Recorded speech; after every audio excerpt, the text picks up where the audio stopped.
Hello and welcome to the daily news wrap up. Today I will talk about all the top headlines of the day as well as some important updates. This segment is just to keep you informed about what is happening in Jammu and Kashmir, so stay tuned so you can stay informed. Let's start with the most important judgment that came today. Today, the High Court of Jammu and Kashmir directed BCCI to run the JKCA affairs till elections come. Jammu and Kashmir High Court quashed the court-appointed administrators of Jammu and Kashmir Cricket Association along with removing Chief Executive Officer Ashik Bukhari. The divisional bench of Jammu and Kashmir High Court directed BCCI, the Board for Cricket Control in India, to run the management, control and administration of the JKCA till elections for the association are held. The DB's order came in the petitions of 2018 filed by a bunch of people seeking implementation of the Lodha panel recommendations. Manzoor Dar, a petitioner, in a news report said, "For past 3 years, no match was held at Sher-e-Kashmir Cricket Stadium. Only trials were held at the stadium. We are now hopeful that the deplorable condition of cricket in Jammu and Kashmir will change for the better." Earlier, former cricketers of Jammu and Kashmir had also written to the Board of Control for Cricket in India, the BCCI, asking it to form a cricket administrative committee for the Jammu and Kashmir Cricket Association that would adhere to the Lodha committee recommendations. In the letter to the BCCI chief Saurav Ganguly and Secretary Jay Shah, 3 former cricketers of Jammu and Kashmir, Abdul Qayyum Bagao, Majid Dar and Arshad Bhatt, had requested the board to look into the matter. Alleging that the current state of affairs at the JKCA were not favorable for the young cricketers, the letter had also raised some allegations against JKCA CEO Ashik Ali Bukhari. The division bench of Justice Ali Muhammad Magre and Justice Puneet Gupta, while disposing of petitions, observed that there was no further need of the continuation of CAA and the CEO. The division bench further directed the BCCI that while finalizing the amendment in the constitution of JKCA in conformity with the recommendations made by the Lodha committee as approved by the Supreme Court, they should consult all the stakeholders, including the representatives of the erstwhile clubs of Jammu and Kashmir Cricket Association and also of the district cricket associations now formed by CAA.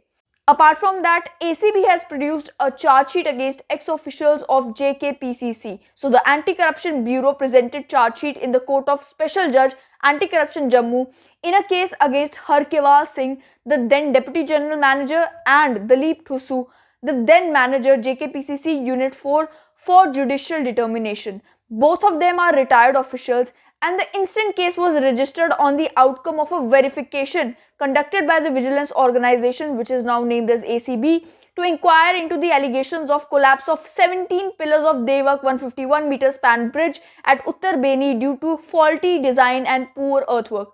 The verification reveals that bridge was damaged due to heavy rains on 11th and 12th August 2011, only after 5 years of its completion.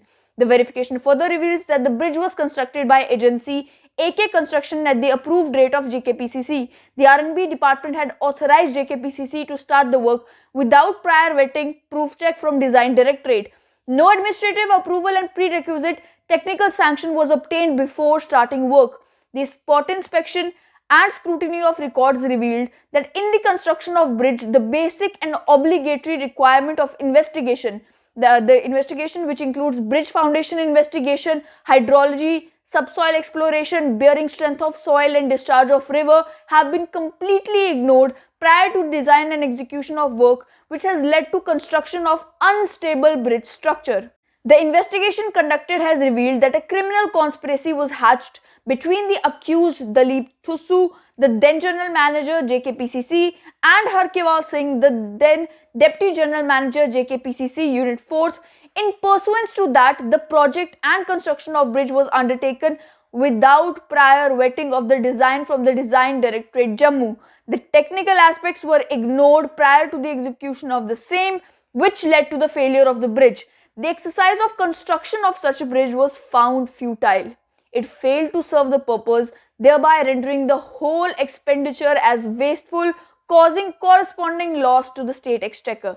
The next date of hearing has been fixed on 9th April 2021. A news that comes from Central Kashmir is that fire broke out in railway station building in Central Kashmir today late afternoon.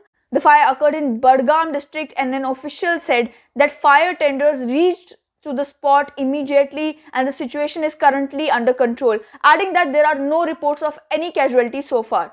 As for the COVID update, authorities they ordered the closure of government higher secondary school Hardpanzu located in central Kashmir's Budgam district for the next 5 days after at least 9 girl students tested positive for the COVID-19 virus. An official said that in the ongoing mass testing of students and staff that is being conducted at higher secondary Hardpanzu Budgam, 9 students have been found to have contracted the virus so far, and he added that the testing is still going on. Meanwhile, CEO Budgam said that the school has been closed for the next 5 days as a preventive measure to control the spread of virus. Another important news about COVID is that Union Minister of Health and Family Welfare said that all people who are aged 45 and above will be eligible to receive the corona vaccine from April 1.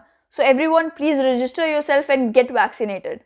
As I've also added the highway update to this segment, I will let you know that landslides triggered by incessant rains blocked the Srinagar-Jammu National Highway today, and the meteorological department had already forecasted that there will be rain and snow. They have now forecasted that rain and snow will continue for the next 24 hours as well. Over 300 vehicles have been stranded on both sides of the Srinagar-Jammu National Highway, and an official of the Met Department said that moderate to heavy rain is likely to continue today and light rainfall is expected at many places tomorrow as well, and thereafter the weather is expected to improve. Authorities had already announced the closure of Srinagar-Jammu National Highway due to landslides triggered by rain in the Ramban-Ramsu sector. Now let's talk about government's initiatives as well. DC Samba today launched mobile applications today to strengthen the e-governance setup. Deputy Commissioner Samba Anuradha Gupta today launched 2 mobile applications, e-Samadhan and e-Dainiki, to strengthen the public grievance redressal mechanism and bring in digital transparency in the government transactions. Sanjeev Kapoor, the District Informatics Officer Samba, gave a detailed presentation regarding the function of e-Samadhan mobile app, which will facilitate public grievance redressal, SDRF compensation, land compensation, and that of e-Dainiki, including management of daily routines, assignments, and tours of government officers. These mobile applications will not only help government officers to manage their daily routines, but they will also strengthen the e-governance setup. The e-Samadhan app is a citizen-friendly app through which any individual can register his or her grievance. The DC laid emphasis on adding more services like complaints of encroachments, information about school dropouts, etc. She appealed to the general public to utilize the apps as it will bring transparency and accountability in the working of government offices. And that is all for today. Thank you for watching. Stay safe and stay informed.